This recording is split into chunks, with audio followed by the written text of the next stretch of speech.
All right, my gardening friends, it looks like maybe my first frost is finally ready to hit here and take out the summer annuals in my garden. And despite me saying that I'm really ready for the garden to be done for the year, I know I'm going to be missing it in probably just about a month or so.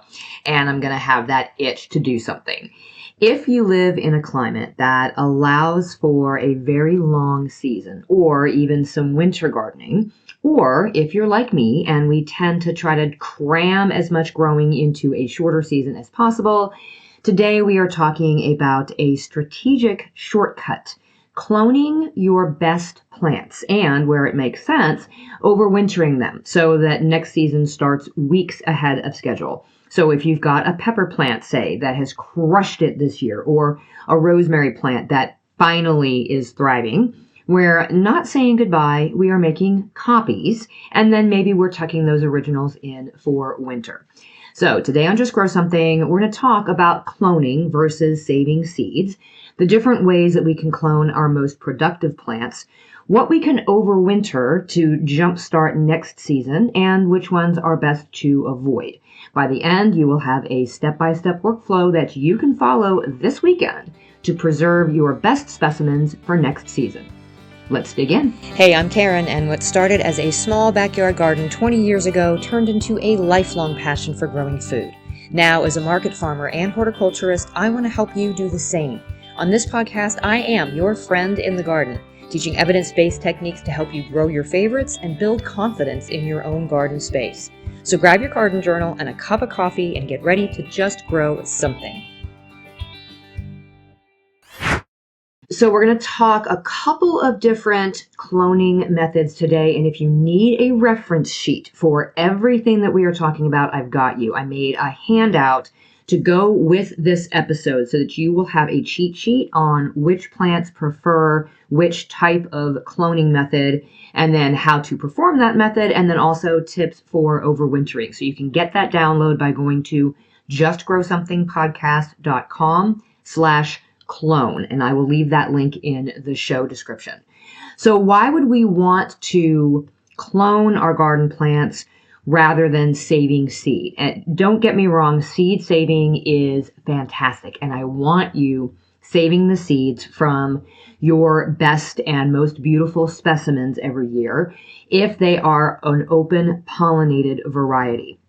But seed saving is sort of a genetic reshuffle if you are not working with a very stable open pollinated variety. So if you grew hybrids and you save the seeds, they are not necessarily going to reproduce true to type, meaning it may not be the same tomato, for example, that you grew this past season. And even if you are working with a stable variety and you do have really strong isolation, meaning you kept that variety from cross-pollinating with any other open pollinated variety, and then you save those seeds, you still aren't guaranteed to get the same type of growth from that plant the next year. You're going to get the same variety, so you're going to get the same type of tomato in general, but you're not going to get the same growth habit necessarily. Contrary to this, cuttings are clones. And so if you were super happy with the growth habit this year of that plant and how well it produced, or how well it survived pressure from certain insects or certain diseases in your garden this year, then cloning is going to keep those exact traits. It is quite literally the copy and paste button for your garden, okay? So let's split this into a couple of different buckets. You have plants that root really well just in water, and then you have plants that root really well or prefer having some rooting hormone and some sort of a medium to start rooting in. So things that root really easily in water are things like herbaceous herbs, specifically anything that's in the mint family, so mint or oregano. Basil really does well with just rooting in water. Cilantro and parsley can be hit or miss. You can root them in water. Sometimes it takes them longer to draw those roots, or it may take one or two tries to actually get this, but it's worth a shot. And then if it doesn't work for you, you can always try doing it in a rooting hormone with some medium. Probably most infamous of all of these is tomatoes. You can root the suckers from your tomato plants super easily, which means you can be out there pruning those suckers off of your plants during the year, taking those suckers, dropping them into a jar of water, and creating a whole new plant.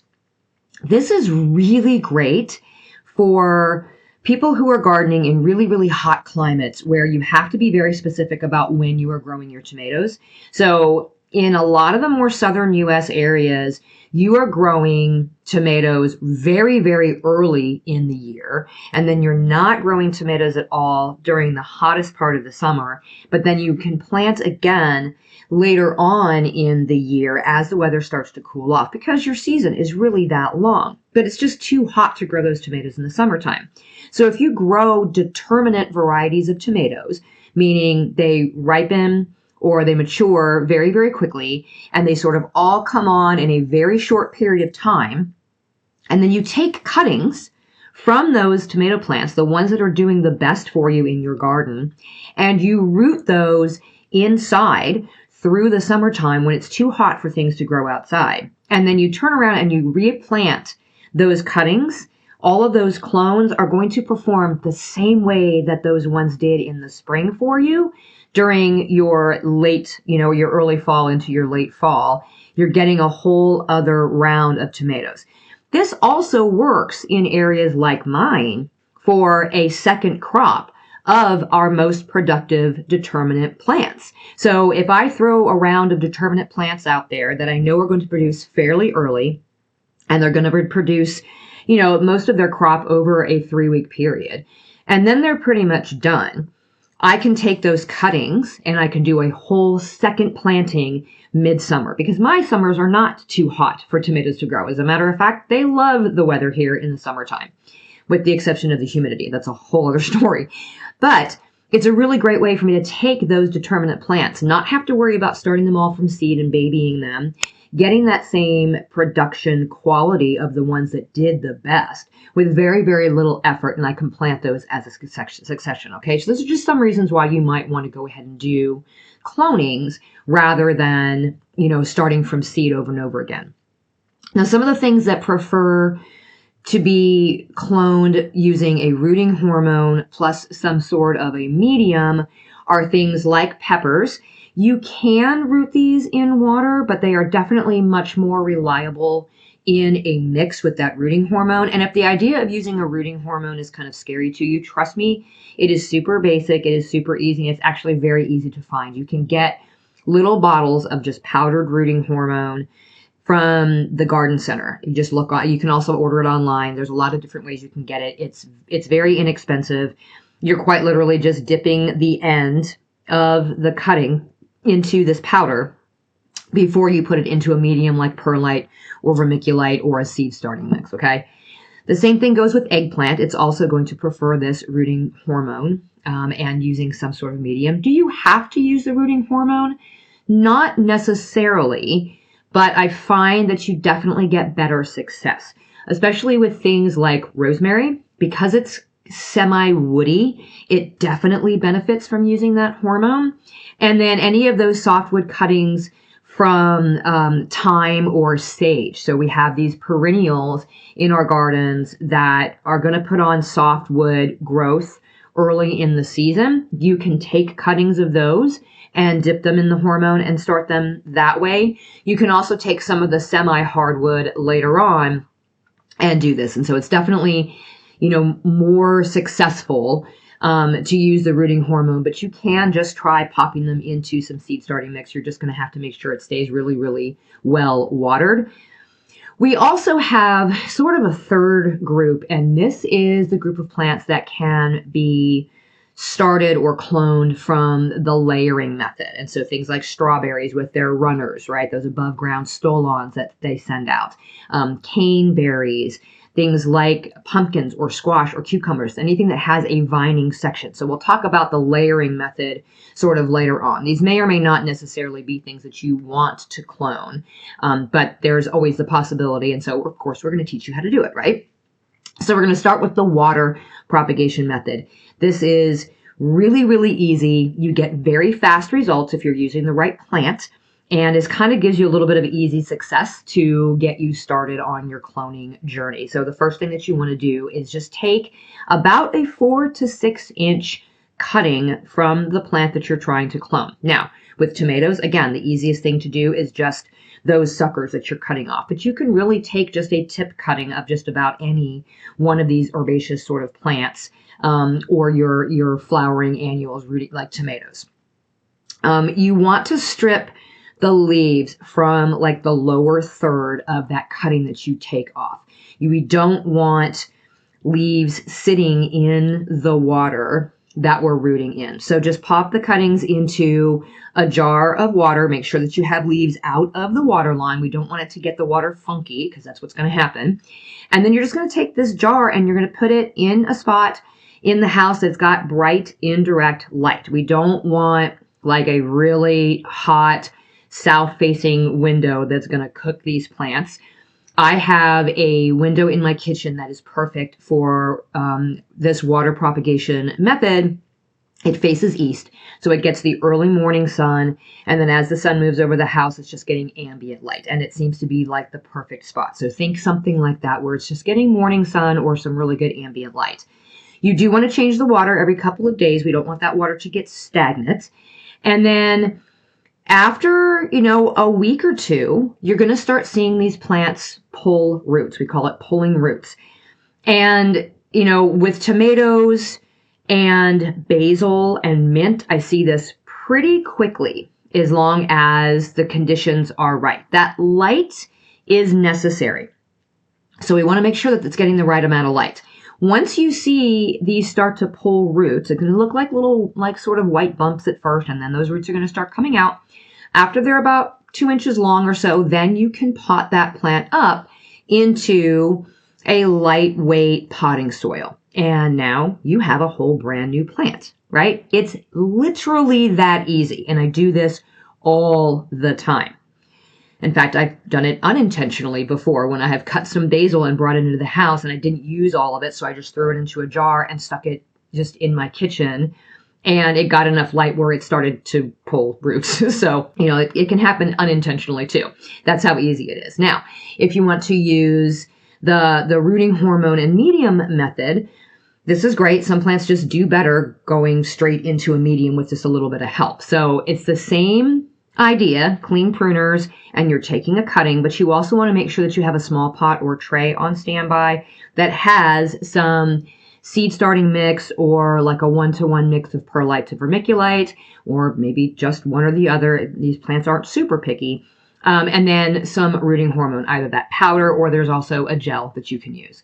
In this instance, you want about a 4 to 6 inch cutting again, and we're still going to remove those lower leaves. You do want to make sure that you have a good cluster of leaves at the top. The key here is to take a pencil or something and pre-poke a hole in the medium that you're going to use to grow these in, because you don't want the rooting hormone to wipe off of the cutting as you poke it into the soil. Okay. So poke a little hole in your growing medium. You're going to take your cutting and you're going to dip the cut end into some water and then dip it into your hormone powder and just kind of tap the extra off and then put that into your little pre-poked hole and then just firm the medium up around the stem. It's going to stand up if you've got it deep enough, and that's it. That's all you have to do. You want to maybe mist it a little bit, and a lot of time these plants do better if they have some sort of a clear dome or bag or something to help trap the humidity in. So I have just used like a loose salad bag and popped it over the top. You can use a little plastic sandwich bag, anything over the top that's going to be open at the bottom to let the airflow come in, but that's going to help to trap the moisture a little bit. If you are doing this in the summertime and you live someplace where it's humid, you can absolutely do this outside. You don't have to worry about the bag. I have done this with, what was it that I did this past summer?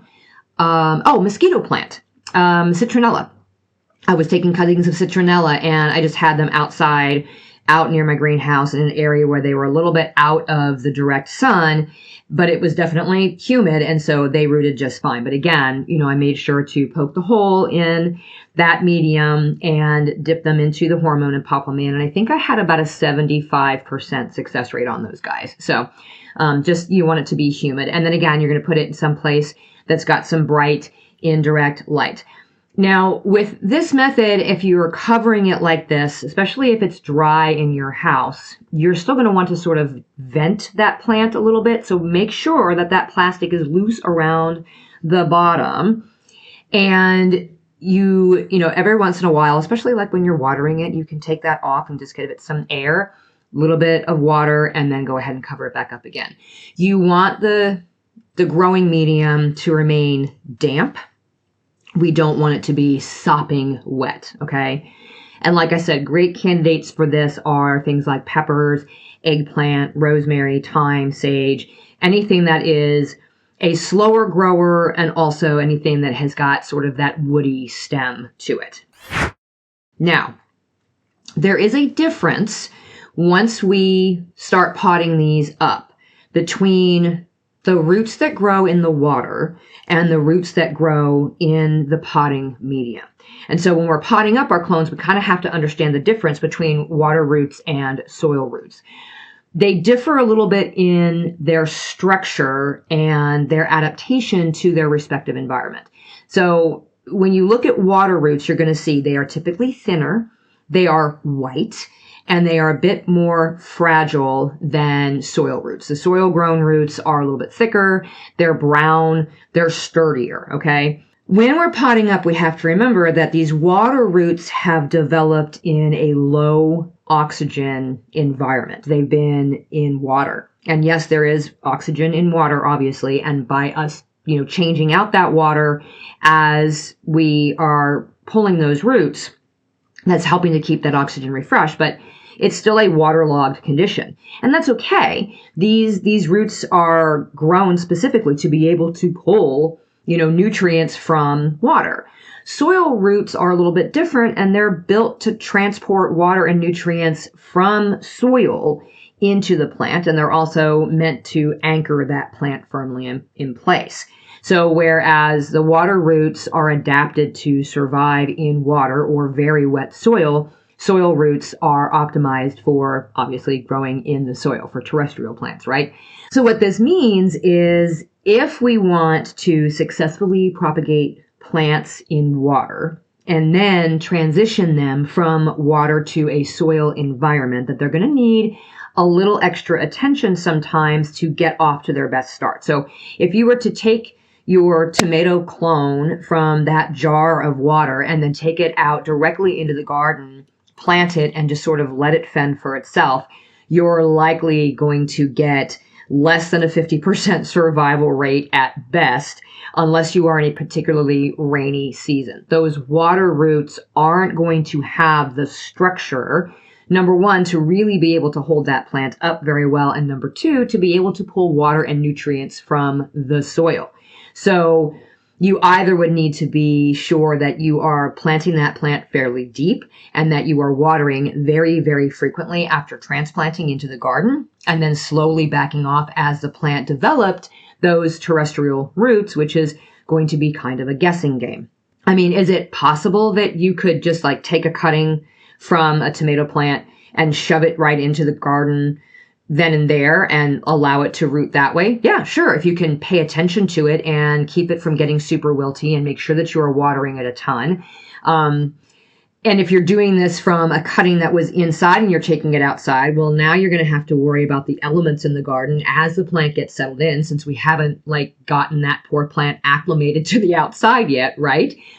Or you could just pot it up into a smaller container. So we're taking it out of the water, we're putting it into a potting mix in a small container. We're making sure to keep that soil very, very moist for the first week to 10 days, and then slowly back off. Because then if it's in that little container, we can check the progress of those roots by just tipping the plant out of its pot every once in a while to check what that root mass is doing. So kind of like what we would do with a seedling that we've started from seed to make sure that the roots aren't getting root bound in there. We want to check and see what that root mass is doing.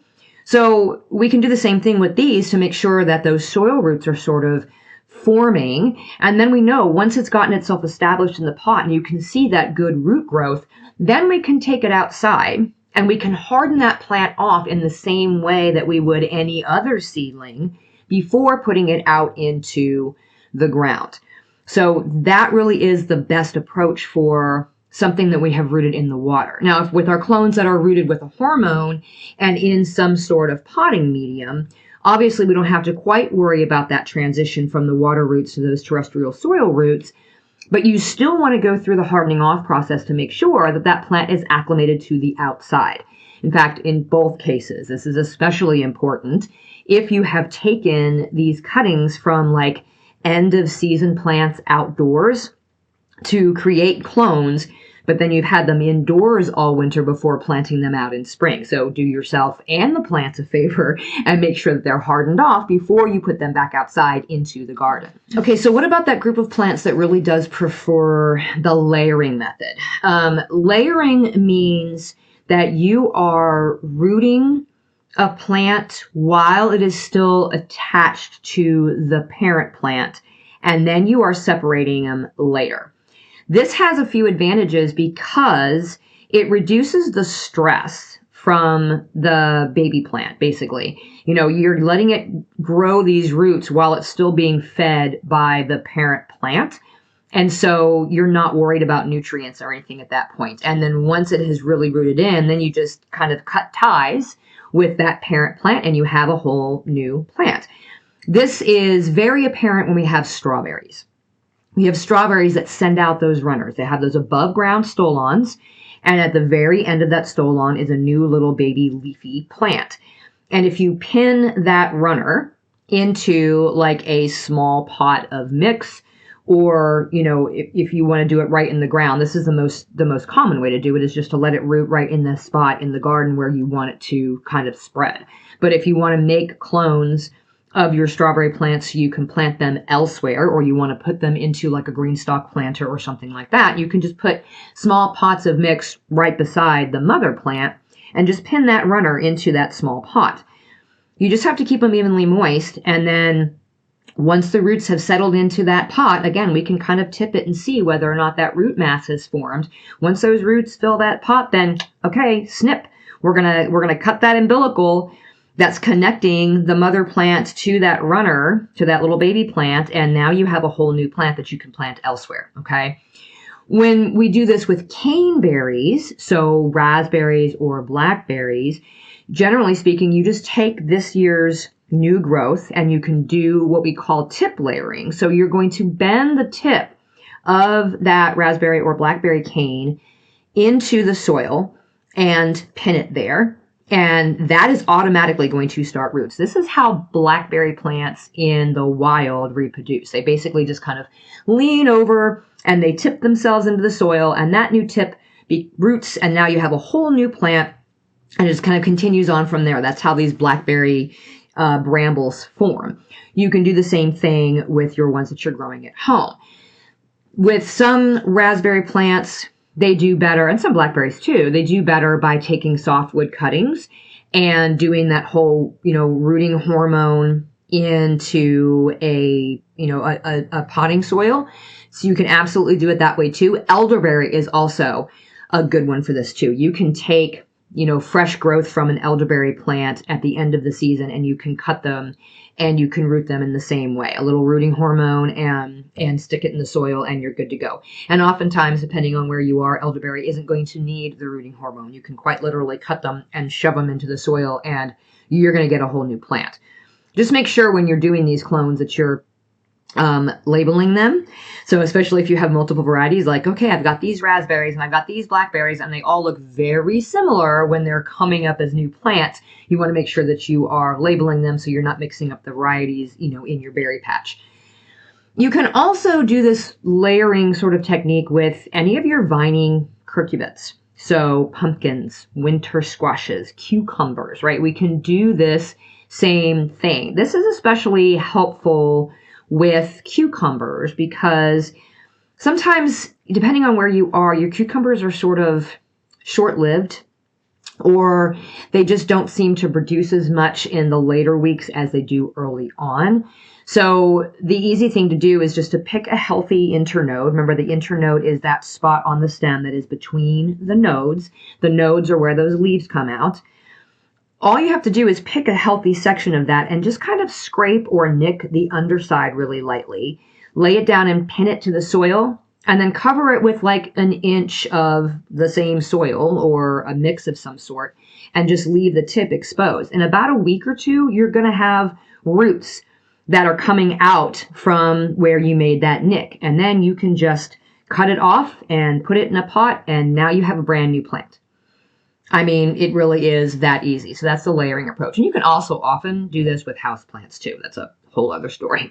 All right, so that's cloning. What about overwintering plants? When do we maybe want to just keep the whole plant? Some species are perennials in frost-free areas. So like peppers, right? It's not a perennial in my area because we have frosts and freezes. But if you don't get a frost, yeah, peppers tend to grow year-round. So those types of plants can absolutely be carried through the winter, if we give them the right conditions. When we might want to do this is if we have a plant that is either really slow to mature or it is exceptionally productive. And for me, this generally means my pepper plants. I always call peppers here sort of a fall crop because, yes, they start to produce in the summertime, but they really shine like late summer, early fall is when I have tons and tons of peppers, and they're usually the last thing that I am picking all the way up to our first frost. I still have pounds of jalapenos and cayenne peppers and bell peppers out there in the gardens right now, just waiting on the first frost to hit. So if I have these plants that take so long to start producing during the season, it might be beneficial to me to be able to dig up a handful of those plants to bring them into overwinter so that I can put them back out again in the early spring as soon as the soil warms up. So I have a much more mature specimen that's going to start producing right away. In addition, I could also be taking cuttings of those plants. So I'm picking the best and the most beautiful specimens to bring in overwinter. Then I'm also taking cuttings. So I'm reproducing that genetics. I'm cloning it literally, so that I will not only have those larger mature plants to put back outside in the garden to start reproducing or start producing immediately, but then I'm also going to have all the little baby clones that are also going to get planted out, right? So I'm kind of, covering my bases on both ends. So if we're talking about peppers, and in most instances, it's any plant that we're going to overwinter, you have two options. You either do sort of a dormant storage where you're pruning these plants back, you're giving them very minimal light, very minimal water, and you're keeping them at around 50 to 60 degrees Fahrenheit, and they just kind of sit there, right? That's dormant storage. Then we have semi-dormant, or what I call houseplant mode. So you're still doing a little bit of a pruning, but you are keeping them at, your house room temperature. So anywhere from 60 to 70 degrees Fahrenheit is really good, under a more bright light. And that is going to just sort of maintain them. You're going to give them water more frequently. You are going to give them a little bit of plant food. But that's going to keep them not actively growing, but just kind of hanging out and staying green. This is the one that I've had the most success with. The dormant storage for me, and I think part of my problem was before that I pruned back too much. I've seen videos with peppers and eggplant and these other types of plants that you might overwinter where they get pruned back really heavily, and you're stripping all the foliage and you're just cutting it down to nothing but a little Y. And then you're tucking them away with, very little light and just maybe water once a month. And I have always had a very difficult time bringing a plant back out of that deep of a dormant stage. So I tend to lean towards, even if I'm doing dormant storage, leaving some of those leaves on there to kind of keep them, I don't know, a little bit less dormant, I guess, through the winter time. But the semi-dormant or houseplant variety or mode of this has definitely worked better for me. You can do this with eggplant as well. The woodier types tend to overwinter better than maybe your small miniature type eggplants. You can also do this with herbs too. So if you have, the big woody herbs like rosemary that maybe isn't going to survive over the winter, but you've spent all summer growing this beautiful big rosemary plant, absolutely bring it in, treat it like a house plant. You can do the same with thyme or sage or oregano. The more herbaceous ones don't seem to do as well. Like you can do parsley as long as it's getting enough light. But for me, basil has never really overwintered well. It always seems to just drop its leaves off. And of course, that's the part that we want to use, right? So I tend to do cuttings from basil and just root them that way rather than trying to overwinter them. If you're going to do this, you do want to change out that soil. So when you dig up the plant, you really want to sort of shake out those roots, spray all of that soil out of there, and you want to pot them up into fresh potting mix.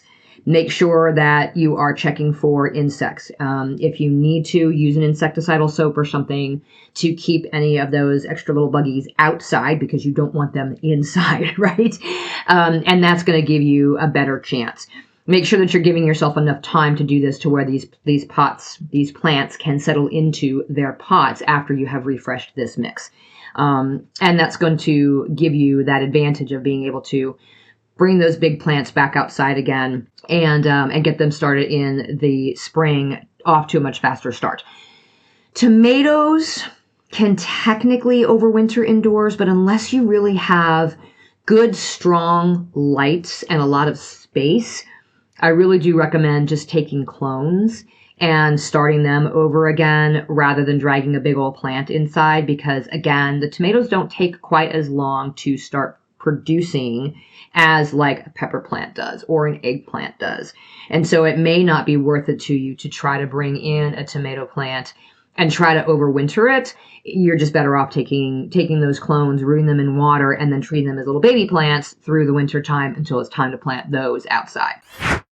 So to decide whether or not this is something that you want to do in terms of overwintering, just kind of, use your USDA growing zone and your particular house conditions to decide. So if you are somewhere like zone 8 through 10, where you have mild winters, but you do still see like a frost or a freeze, oftentimes you can overwinter peppers and eggplant and these things outside as long as you have some protection or you're in an unheated greenhouse. As long as you can cover them and keep them protected when you do actually have a frost. If you do this, I would still say take some cuttings as some insurance if you really want to keep that plant going, just to make sure that, if you do get a hard freeze that takes out your plants, you still have a backup, right? If you're in zones 6 to 7, so this is more like my climate, I would say overwinter those plants indoors. Go dormant if your house is regularly, kept at a very cool temperature. Semi-dormant if you've got enough bright light. Eggplant likes a little bit more light than the peppers, so just kind of keep that in mind. That's the way that I have done it most successfully, is that sort of houseplant mode. If you are in zones 5 or colder, I would stick to clones, plus maybe a few of your best plants in pots if you have a bright enough light. Dormant storage does work great if you've got a 50 to 60 degree Fahrenheit space, but keep in mind that those plants are going to be indoors for longer in your area than in other regions, just because they're going to go back outside much later in the spring because you take longer to warm up. So you have to decide whether or not it's worth it to you to keep a large plant indoors for that amount of time, rather than maybe just taking the clones. And then some things that maybe aren't worth the square footage to overwinter, your zucchinis and most of your winter squashes, really don't need to be overwintered. They grow very, very quickly. Plus, when they're indoors, they tend to sort of sprawl. And unless you really have a bunch of really good grow lights, they're not going to do very well. So it's just not worth taking up the room or the effort to overwinter anything, of your summer squashes or your zucchinis. Cucumbers, same thing. Unless you are legitimately running like an indoor setup where you plan to actually harvest off of these things, it doesn't make any sense to be trying to overwinter any of these. The same thing goes for like your annual greens, whether that's lettuces or spinach or, I don't know, kale or anything like that. It is just makes more sense to just do succession sowings of those outdoors instead of trying to clone them. And then in terms of overwintering, you can actually grow fresh specimens of these indoors. You just need a little bit of a lighting setup, and then you can harvest through them, throughout the winter off of these. So there is no need to bring like your mature specimens of kale or chard or anything else indoors. I would just start fresh with fresh seed. So what about some troubleshooting? If your cuttings in your soil start to get really wilty or they start to collapse, you might be leaving too much leaf load at the top, or your humidity might be too low. So you can try trimming off that leaf area, adding a humidity dome or a bag, and then just keeping that medium, barely moist, not dripping wet. If you're talking about water propagation, maybe your cuttings are starting to rot. That could mean that the water is too warm where you've got it sitting, or that water is stagnant. So either try moving it to a cooler spot, change your water more frequently, or if that's not working, maybe try some perlite or some vermiculite. That is going to, hold that moisture level, but maybe not have it in the water the whole time. If you're rooting in a medium and you're not seeing any roots start to pull after 3 weeks, so if you're doing like your peppers or you're doing rosemary, you might need to bump up the temperature just a little bit, make it a little bit warmer in the area where they're trying to root, and maybe sort of refresh it. So refresh that cut end, cut some of the end off of it, and then use some fresh hormone, put it back in the soil again, and then warm it up a little bit. In terms of overwintering, if you start to see the leaves drop, if you're putting them either in the dormant or semi-dormant stage, this is normal, right? We're not actively growing, so it's normal for those leaves to drop. Just keep an eye on it so that it's not dropping like all of the leaves. If the stems start to shrivel, then you're likely not giving it enough water. So if you're in the very dormant stage, you might want to just give it one really good deep drink and then resume watering sparingly, which is about, once a month or so. If you're keeping it in the house plant stage, give it a really good deep drink, and then you want to probably be watering about once a week. And then if you end up with spider mites, this is probably the most common pest that we end up seeing indoors in overwintered plants, but you can also get aphids as well. We want to make sure that we're increasing that airflow. So if you need a fan, that would be great. Rinse the plant off, do an insecticidal soap treatment on like a 5 to 7 day cycle until you've completely cleared out any of the aphids or the spider mites. For spider mites too, you can also use a Q-tip dipped in rubbing alcohol for really stubborn infestations. My mom used to do this all the time with her houseplants. You'd get spider mites for whatever reason. You just go through and you dip your Q-tip into the rubbing alcohol, and you go through and get each one of the V's and underneath the leaves. And yes, it can take some time, but if you have a really stubborn infestation, then this is really the best way to go. So, frequently asked questions, can you clone a plant that has had disease? In most cases, I would say skip it. You want to clean or clone from clean stock only. Just like when saving seeds, we only want to clone our biggest and our best plants. The only exception to this would be if the plant had a disease and it survived and then it went on to produce beautifully for you throughout the rest of the season, and then you're trying to reproduce that resiliency, right? In that instance, then yes, go ahead and clone that. You have a very specific result in mind. But be sure that you are taking cuttings from sections of the plant that are currently disease-free. We do not want to be bringing that disease indoors. And then how long from cutting to getting a transplantable clone? If you're water propagating, so your herbs and your tomatoes, that sort of thing, you're looking at about a week to 2 weeks. I have seen this happen in just a matter of like the roots start pulling in a matter of 2 or 3 days. And so I'm able to pot up in about a week. Typically, you're looking at about a week or so for those roots to really start to pull, and then you're potting up once those roots are about 2 inches long. So anywhere from a week to 14 days. For the plants that you're rooting in a potting mix of some sort, you're likely looking at about 2 to 4 weeks, sometimes longer, depending on how slow those roots are going. So with these, the more woody specimens or those slow growing ones like peppers, you definitely need to have a little bit of patience. Don't give up if you don't see after a week or 10 days that there's any roots pulling. It can take a really long time. So just have some patience. After the first month or so, if you're still not seeing any results, then you might try refreshing the end of that cutting, dipping it in some more rooting hormone, and sort of starting the process all over again. A common question is whether or not you need grow lights. And if you're rooting new plants, normally just a bright indirect window is going to be fine. If you don't have a window that has enough light, you can put it under lights, but you really just need like a regular fluorescent light. That's really enough as long as it's on the plant for about 8 hours a day. If you're trying to overwinter plants and you're doing like the semi-dormant, house plant mode, then yes, lights are going to help a lot. But again, if you are somebody who has house plants and you have the lights where that house plant normally sits, you can just slide them on next to your regular house plants, right? That level of light is going to be fine. For dormant storage, you definitely don't need grow lights. Ambient light from whatever source is going to be just fine. And then what pot size would you want to overwinter a pepper or another large plant in? 1 to 3 gallons is plenty, especially since we're going to be pruning these back.